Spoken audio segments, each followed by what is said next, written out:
के आए हैं। कट्टी लहंगा गल माल कंचू किए, कट्टी लहंगा गल माल कंचू किए।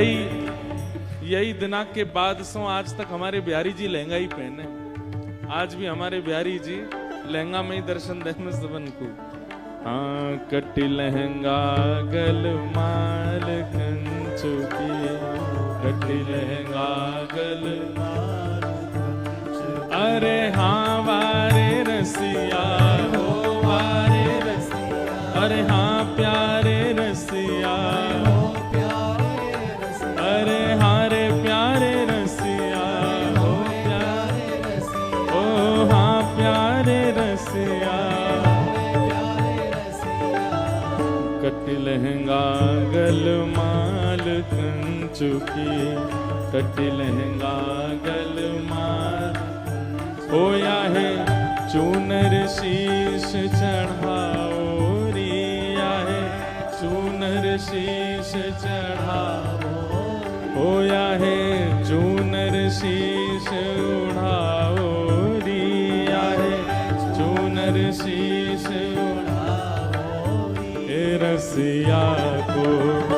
रसिया को नार बनाओ री, रसिया को नार बनाओ री, रसिया को नार बनाओ री, रसिया को नार बनाओ री। और गाल गुलाल द्रगन में अंजन, गाल गुलाल द्रगन में, हाँ गाल गुलाल द्रगन में अंजन, गाल गुलाल द्रगन में।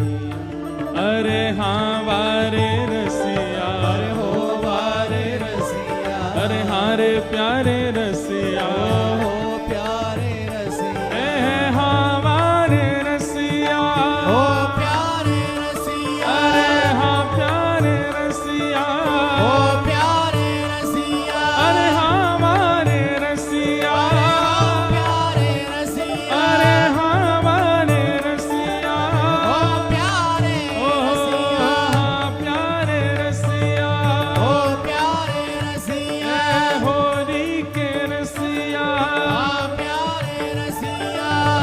गाल गुलाल द्रगन में अंजन, गाल गुलाल द्रगन में।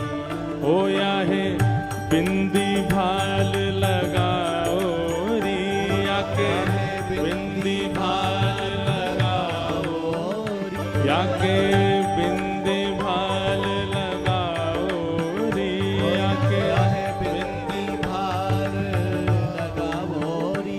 रसिया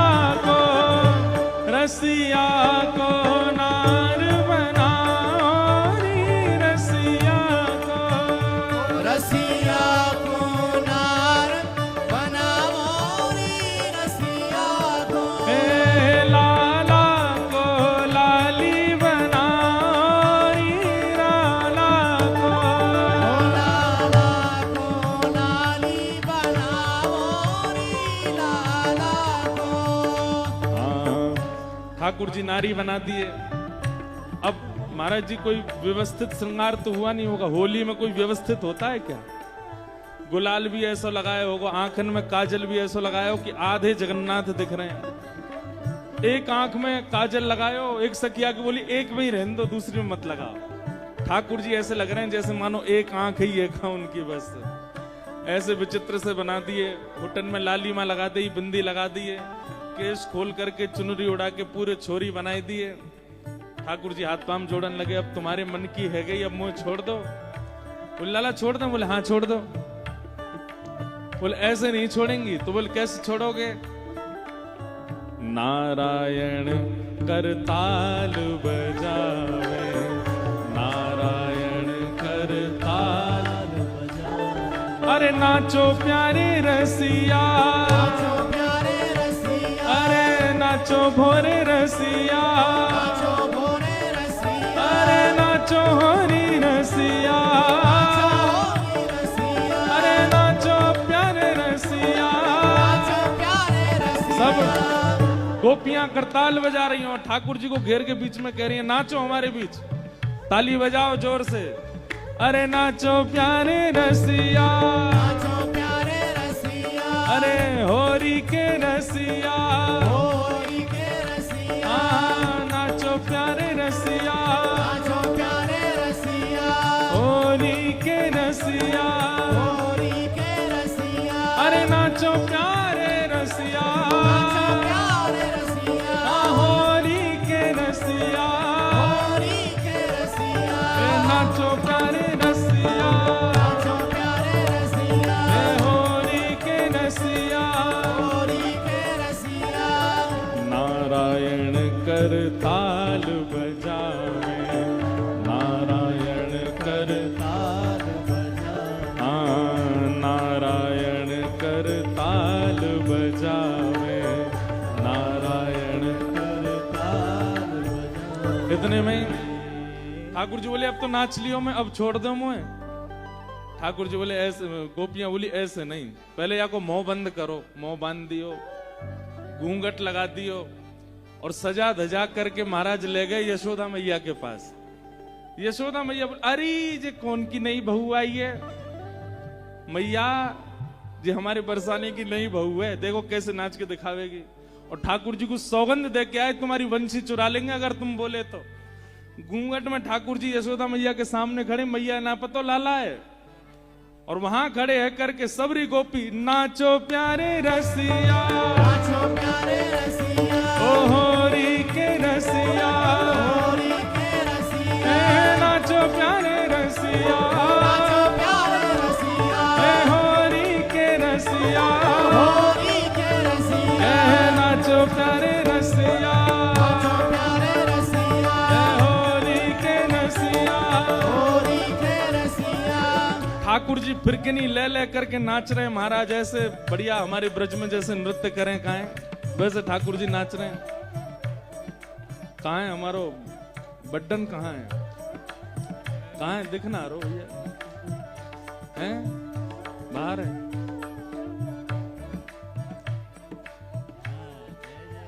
आज तो हो रही है लाला,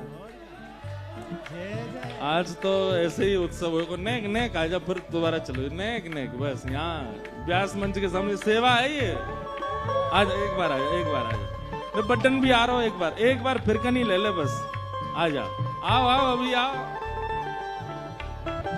देखो ये आए छोटे से ठाकुर जी,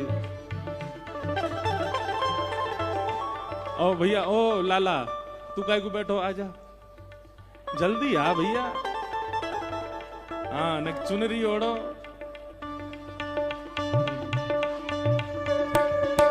नाचो प्यारे रसिया, होरी के रसिया, नाचो प्यारे रसिया, होरी के रसिया, नाचो प्यारे रसिया, होरी के रसिया, नाचो प्यारे रसिया, होरी के रसिया, नाचो प्यारे रसिया, नाचो प्यारे रसिया, होरी के रसिया,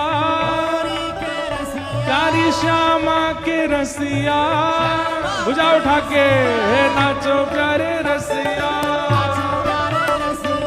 नाचो प्यारे रसिया, होरी के रसिया। ओ या है यशोदा के निकट नचाओ, रिया है यशोदा के निकट नचाओ, ओ या है यशोदा के निकट नचाओ, रिया है यशोदा के निकट नचाओ। हे रसिया को नार बनाओ, री रसिया को नार बनाओ, रसिया को नार बनाओ री रसिया को, रसिया को नार बनाओ री रसिया को। ठाकुर जी ऐसी फिरकनी ले ले करके नाच रहे। यशोदा मैया बोली भैया ये तो बड़ी सुगड़ है, मैं देख लूं मेरे छोरा के लायक हो तो। यशोदा मैया तो भीतर ते बढ़िया चुनरी लेके आई, दक्षिणा लेके आई। अभी तक ठाकुर जी घूंघट में ही खड़े हैं, गोपी सबरी पकड़े, हेलियो मत बोलियो मत के चुप करन दे। अभी यशोदा मैया आई, आकर के चुनरी उड़ाई, ने एक मुंह दिखाई तो कर दे। ठाकुर जी पकड़ के खड़े, मेरा मुंह मत देखे। और जैसे ही यशोदा मैया ने मुख देखो महाराज, यशोदा मैया तो 2 फीट पीछे जाके गिरी।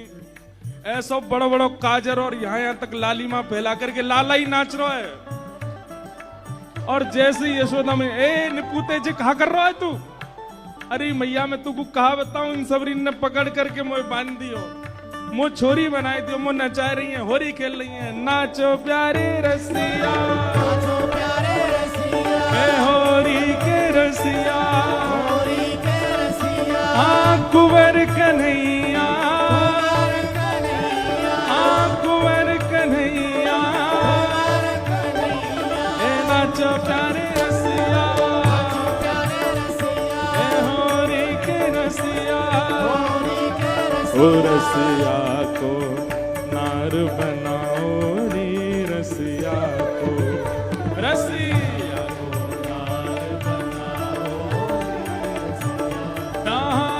रसिया को नार बनाओ री रसिया को, रसिया को नार बनाओ री रसिया को। अरे हारे रसिया को, रसिया को, अरे हारे रसिया को, रसिया को, अरे प्यारे रसिया को, रसिया ओ मारे रसिया को, रसिया को, दुलारे रसिया को, रसिया को, दुलारे रसिया को, रसिया ओ बड़े प्यारे रसिया को, रसिया को, बड़े मीठे रसिया को, रसिया को, हमारे रसिया को, रसिया को, हमारे रसिया को, रसिया को, हमारे रसिया को,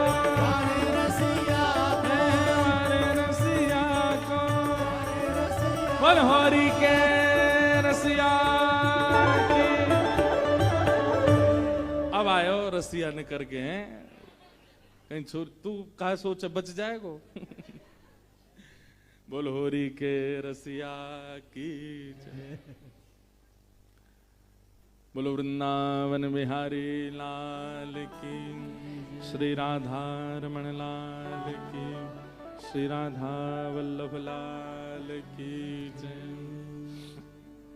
सब संतन की, सब भक्तन की, सब विप्रन की जय। 84 कोस ब्रजमंडल धाम की, गिरिराज धरण की, श्याम सुंदर श्री यमुने महारानी की, गंगा मैया की, गोदावरी मैया की, श्री दत्तात्रेय भगवान की, त्र्यंबकेश्वर महादेव की जय। अवधूत चिंतन श्री गुरुदेव दत्त। जय श्री राधे, जय जय श्री राधे, जय जय श्री राधे। द्वारिकाधीश की। परम मंगल में प्रात प्रकलेश्वर, अकारण करुणा वरुणालय भक्त वांछा कल्पतरु, तड़ित्वित विनंदित पीतांबरधारी श्री बालकृष्ण प्रभु की महती कृपा अनुकंपा से हम आप सब लोग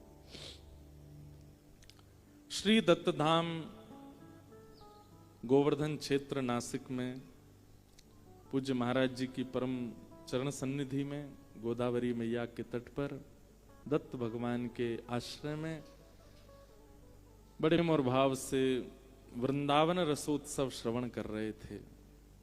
आज जिसका विश्राम दिवस है। एक बात कहें, विश्राम बहुत आवश्यक है। प्रेम में भी, भक्ति में भी, भजन में भी, ज्ञान में भी विश्राम बहुत आवश्यक। विश्राम मतलब वो नहीं जो आप सोच रहे हैं। विश्राम मतलब सब छोड़ दो कुछ दिन के लिए, वो नहीं होता है। विश्राम का मतलब है बाह्य उसका जो क्रिया है वो विश्राम, अब आंतरिक रूप से उसका मनन हो।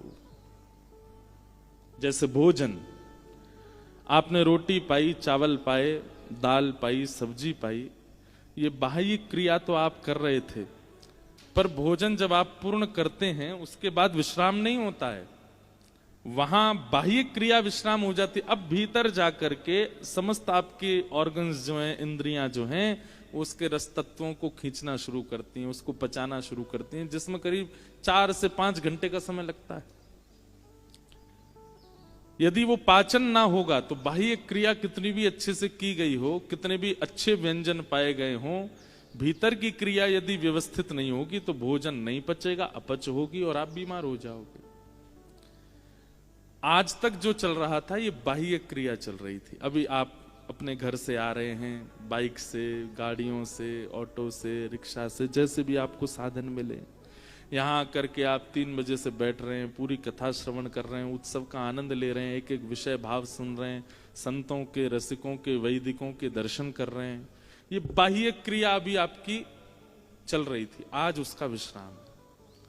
अब कल से इन सप्त दिवस में जो बाह्य क्रिया हुई उसका पाचन प्रारंभ होगा, उसका मनन प्रारंभ होगा, उसका चिंतन प्रारंभ होगा।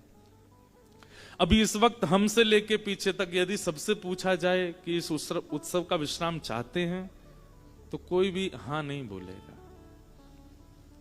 हमें परसों से उल्लासनगर में कथा करनी है, किसी के ब्याह में जाना होगा, किसी को कहीं आगे पढ़ाई के काम से जाना होगा, किसी को कहीं जॉब के लिए जाना होगा, किसी को कहीं, सबको कुछ ना कुछ ऐसा, खाली तो कोई नहीं बैठा।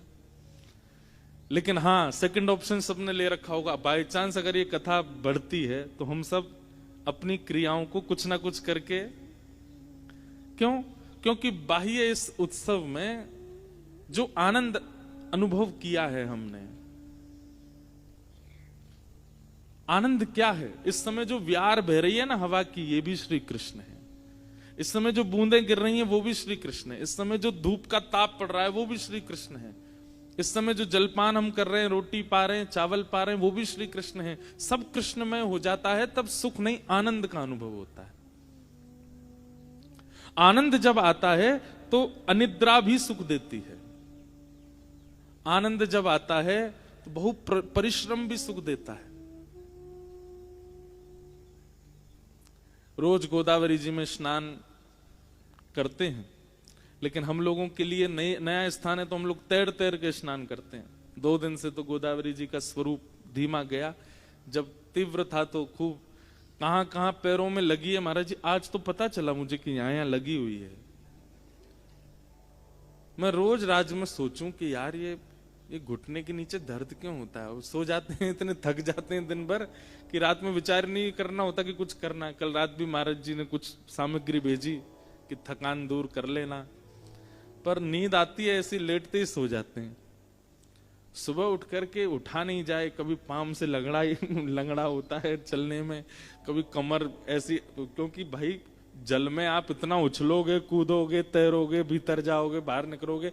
हमारी प्रकृति तो थल पर रहने की, जल में रहने की थोड़ी है। हम मछली थोड़ी हैं। अब भाई मछली जब थल पे आती है तो तड़पती है ना, उसका प्रकृति नहीं है उसकी। आप जब जल में जाते हो तो वो आपकी प्रकृति नहीं है। वहां जब आप बहुत परिश्रम करते हो तो वो थल में किए गए परिश्रम 20 गुना ज्यादा हो जाता है जल में, तो थकान तो लगती है। लेकिन फिर भी इतना आनंद है। अगर यही स्थिति शरीर की यहां से अलावा कहीं और होती तो महाराज जी कथा के अलावा कुछ और करता नहीं। मैं बस कथा के लिए 3 घंटा के लिए बाहर निकल के आता और फिर चला जाता। लेकिन यहां इतना आनंद मिल रहा है। आज एकांत में मैं यहां पीछे भ्रमण कर रहा था थोड़ा वन में, विचार कर रहा था ये आनंद मिल क्यों रहा है, ऐसा कुछ विशेष क्या है जिसके कारण इतना यहां आकर्षण, इतना यहां ठहराव, इतना यहां। सत्य बताएं तो घर से और संसार के व्यवहारों के फोन भी आते हैं, उठाने का मन भी नहीं होता। करनी पड़ेगी बात, बताना पड़ेगा कुछ, जबरदस्ती बता देता हूं कि मेरे कमरे में नेटवर्क की नहीं है, मैं बात ही नहीं कर सकता। मैंने कहा महाराज जी का दत्त धाम ऐसी जगह भैया यहाँ नेटवर्क नहीं आते। कोई ना कोई बहाना। तो ये संसार से जहां आप कभी बचना नहीं चाहते, वहां सहज ही आपका स्वभाव बन रहा है कि आप संसार के व्यवहार से बच रहे हो। ये कैसे संभव हो सकता है? निश्चित ही या तो हरि या हरिजन जिस भूमि पर विचरण करते हैं या बैठ करके साधन करते हैं और अपनी संपूर्ण साधना का फल उस क्षेत्र को प्रदान कर देते हैं, तभी ऐसा अनुभव होता है।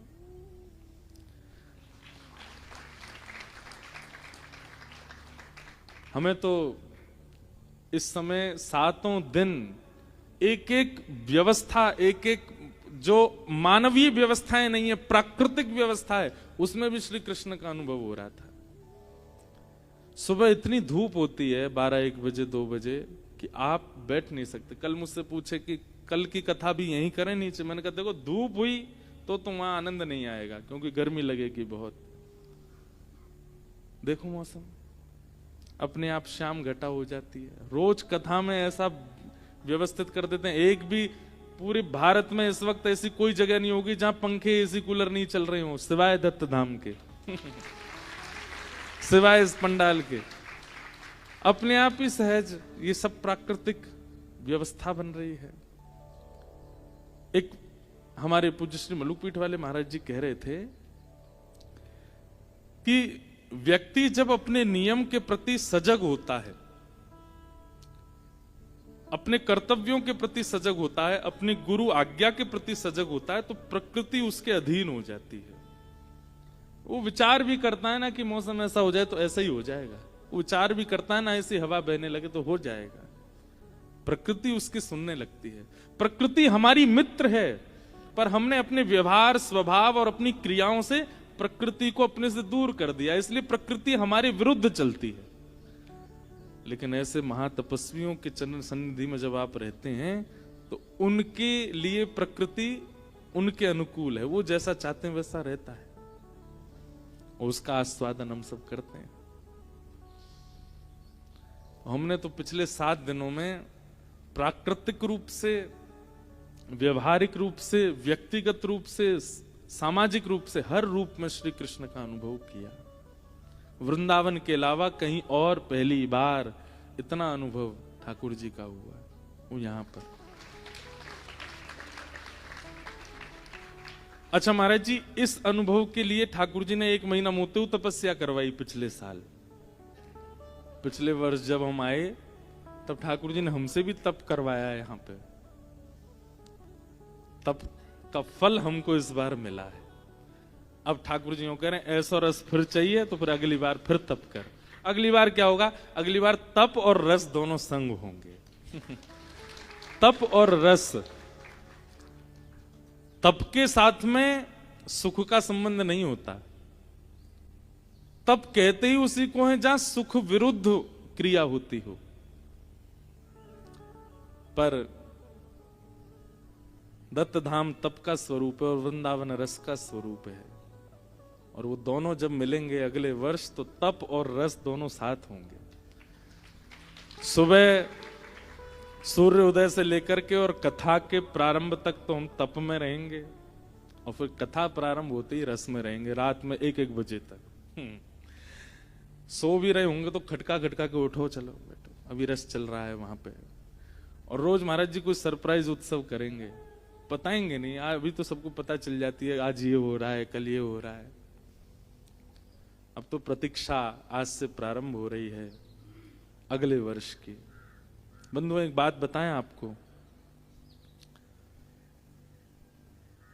प्रतीक्षा सबसे बड़ा तप है।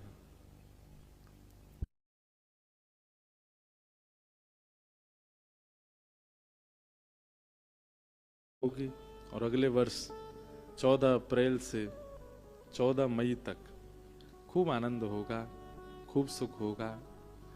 देखते हैं क्या क्या ठाकुर जी लीला कराएंगे, सब ठाकुर जी पर अर्पित है। आज कथा का विश्राम दिवस है और बहुत ऐसा भाव था कि लीलाएं श्रवण की श्री ठाकुर जी की, किशोरी जी की पिछले 7 दिनों में। आज वृंदावन की चर्चा करें थोड़ी, और वृंदावन रस चर्चा करते हुए वृंदावन के सप्त निधियों के भाव। वैसे तो हम यथा योग्य कथाओं में सुनाते रहते हैं कैसे कैसे ठाकुर हमारे वृंदावन के प्रकट हुए, पर फिर भी पुनः आज एक और आवृत्ति कर देते हैं कि हमारे वृंदावन के कैसे सप्त निधि हैं और उन सप्त निधियों के आचार्य कौन हैं, और उन आचार्यों ने ऐसा क्या किया कि उनको ठाकुर जी प्राप्त हो गए।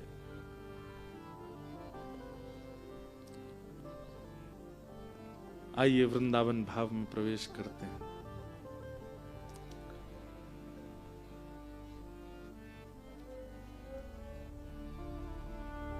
सप्त निधि हैं हमारे वृंदावन में। श्री गोविंद देव, गोपीनाथ, मदन